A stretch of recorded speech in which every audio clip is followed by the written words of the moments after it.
Hello, and welcome to the new Extreme Primal for 5.3, the Seed of Sacrifice. I'm your host Hope, and in this video I will be guiding you through each phase by showing you how to resolve the fight's new mechanics. Here's a list of the sequence for the first phase. Before we start, here's my recommended positions for spread and split party stack. I will be breaking these down into three groups. First, to the limit and limit break. Second, imbued elements and Coruscance. Third, special mechanics. First group, to the limits. This is a memory mechanic. Throughout the fight, he will charge to 1, 2, 3, or 4 LB bars, and this will determine the effect of a later cast, limit break. LB3. The 4 DPS, or the 4 tanks and healers, will be targeted by a large meteor AoE. Run to intercardinal markers until the cast finishes. LB2. Each healer will get a line stack AoE, split into 2 light parties of 4.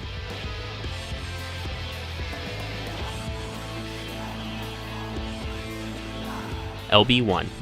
A random DPS, tank, and healer will be targeted by a wide cone-shaped AoE. Stand in prefix spots. Next is imbued elements and Coruscance. In this phase, whenever the Warrior of Light casts imbued saber, he will do so twice in a row, charging his sword with one of 4 possible elements each time, for a total of 2. First, he will choose Earth or Light. Earth. Spread to clock positions, each player is hit with a thin cone AoE. Light. Party stacks. Next, he will choose between Fire and Ice. Fire applies a pyretic debuff lasting 3 seconds. During this, if you take any action, you will take significant damage and most likely die. Ice. Movement during the time the damage locks in is needed, or you are frozen and likely die. Sometime later, he will cast Imbued Coruscance. When this cast finishes, it activates the imbued element alongside an additional attack. If the saber has lights around it, you need to be inside his hitbox.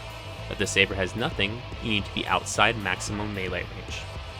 The Coruscance in, out, and the 2 random elements all go off at the same time, so you will need to remember the elements while reacting to the Coruscance. And finally, some mechanics that are more independent and simple. Terror Unleashed reduces all party members' HP to 1. A debuff, True Walking Dead, is applied that will kill any player not fully healed. This is the first and only cast in the fight. Solemn Confiteor, a highly repeated mechanic throughout the fight. A ground AoE is placed on every player that must be dodged. Absolute Stone 3. A thin cone AoE targets each player centered from the boss. Go to your spread spots. This is the same as the imbued saber element, Earth. Sword of Light. This is probably the most complicated mechanic to actually find the safe area for in the entire fight. 3 swords will appear around the arena at cardinal or intercardinal directions.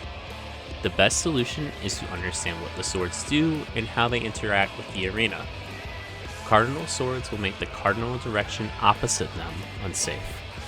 Intercardinal swords will make one of their adjacent sides unsafe. Take a few seconds to think about the sword pattern you get and available safe spots. Before the swords move, you can almost always narrow it down to 1 or 2 safe spots. If you fail to recognize the safe spot early, you can always wait. Near the end, 3 of the 4 edges of the arena will have a line of light traced by the sword, making them unsafe. Proceed to the only side of the arena that isn't marked. Bitter End. A tank buster that applies a Vuln. Tank swap during the cast bar. Summon Worm. The Warrior of Light summons a Bahamut clone at either the northeast or northwest center of the arena. Whatever side Bahamut is on will be unsafe. Dodge away. Absolute Flash. 1 player is marked with Gaze. Have them move south of the party on the safe side of the arena. Eld Dragon Dive is a raid-wide AoE. So this phase feels like a lot's going on, but each player really only needs to do 2 to 3 things. First, let's talk about what generally happens. 2 adds spawn, 1 west, 1 east. Then, all DPS are marked with a flare that will be taken to the intercardinal edges of the arena. 2 towers spawn that each need 2 people to stack in them. A stack marker appears on each healer. These all resolve in the same order they appear. Then, 4 Bahamut clones spawn with tethers that can be intercepted by standing in line with them. These need to be pointed out of the arena. So who does what and when? Let's break it down by role. Healers. Healers stay at the wall, east and west, to wait for the stack marker to appear. The ranged player will join you after handling the first part of their mechanic. After the stack resolves, the healers go southeast and southwest to bait the summoned Bahamut clones. Don't forget to actually pick up the tether. Tanks. Drag your ad southeast or southwest depending on what side you are. You'll hold this here until the DPS flare markers resolve. A tower will spawn where the ad started. Stand in this with the melee DPS that is coming back from their flare bait. Around this time you will need to interrupt your ad's cast of either Berserk or Deep Dark Side. These give the ads a massive damage up if you don't. Melee. You will receive a flare marker at the start of the phase. Go to the corner of the arena that is your spread position, southeast or southwest. Once these resolve, you will go back to where the 2 ads spawned. There is a 2-man stack tower which you will resolve with your tank, and that's it. Ranged. You will receive a flare marker at the start of the phase. Go to the corner of the arena that is your spread position, northeast or northwest. Once these resolve, you go either east or west to stack with your healer. After this resolves, you return to where you were and bait the Bahamut clone that is there. Don't forget to pick up the tether. You now have until the boss's gauge fills to kill the ads. It's an incredibly lenient DPS check, so just focus on mechanics and you'll be fine. Limit Break is cast at 4 LB bars. Use Tank LB3 as the bars fill. Now the final phase. I view this phase as having 4 modules called Summon Spectre, followed by Quintuplecast, then finishing the remaining modules before enraging. So let's go over all 4 modules and then we can touch on Quintuplecast. Dark Knight. For this one, he will always teleport center, cast to the limit, then Spectre of Light. 4 DPS will be targeted with red crystals, stack as a group until Solemn Confiteor goes out, then have the 4 marked players go to the corners of the arena. Move back to the center and 3 players will receive proximity markers. Send the tank north, healers east or west, and the DPS south. Everyone else stays to stack. He will then cast a Limit Break to finish, so watch the gauge and handle it accordingly. Black Mage, White Mage. For this he will always teleport center, cast Spectre of Light, then to the limit. 8 towers spawn 1 by 1. Each tower requires 2 people and applies a debuff that if you take another tower too soon, you die. To resolve this mechanic, refer to your earlier spread locations. Have intercardinal players rotate counterclockwise. Count as the towers appear. You will want to take your initial tower and the tower that spawns 4 later. So if you had the first tower, you take the 5th, 3rd tower, take the 7th. At the end of this, the Warrior of Light will cast Summon Worm, which will cut off half the arena. Combined with this will be Coruscance Saber.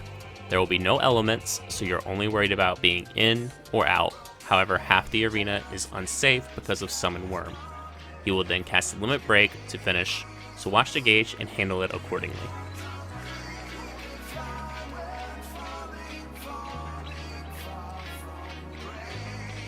Summoner Warrior. The Warrior of Light will teleport north and cast Imbued Saber, then Spectre of Light. This Spectre does the same thing twice with you swapping roles. 4 Bahamut clones spawn and tether to random people. Initially, 4 tanks and healers, or 4 DPS, will be marked with a red marker. This marker designates that you will have a line AoE coming from the center of the arena to you. These people need to go to the cardinal position. The other 4 take the tethers from Bahamut at their intercardinal. The Warrior of Light casts Solemn Confiteor during this, so you need to leave enough room to dodge and still be in position. After this, cardinal players take the tether from the intercardinal players. Those players then go to the cardinal position. The Warrior of Light casts Solemn Confiteor again, so make sure you have enough room to dodge and stay in position. The party resumes center. The Warrior of Light will cast Summon Worm, cutting off half the arena. He teleports mid and casts Imbued Coruscance, so you need to handle the element, the in-out, and be on the correct half of the arena. Ninja. The Warrior of Light will teleport north and cast Imbued Saber, followed by Spectre of Light. Stack middle for Solemn Confiteor and dodge out to your intercardinal. If you're a cardinal for spread, rotate clockwise. Once you've fully dodged, use your knockback prevention moves such as Surecast or Arm's Length. These will leave you stationary to resolve the stack markers. The Warrior of Light will then cast Imbued Coruscance, resolve the single element he imbued as well as the in or out condition. Now that we have covered all the possible options, there is only one mechanic left, Quintuplecast. The Warrior of Light will show icons during the channel that correspond to mechanics you've handled so far: Fire, Ice, Stack, Spread, and Gaze. The order he shows them is random, but they go off in the same order they appear. It's like playing Simon Says. Stand inside his hitbox at your spread positions so that you no longer have to worry about stack or spread. Now you only need to move for Ice, stop for Fire, and look away for Gaze. During these, he will cast Sword of Light, so as the final element or gaze finishes, proceed to the safe spot. Following Quintuplecast, the Warrior of Light will finish any Spectres he did not do as his first mechanic, and upon the final Spectre, he will enrage.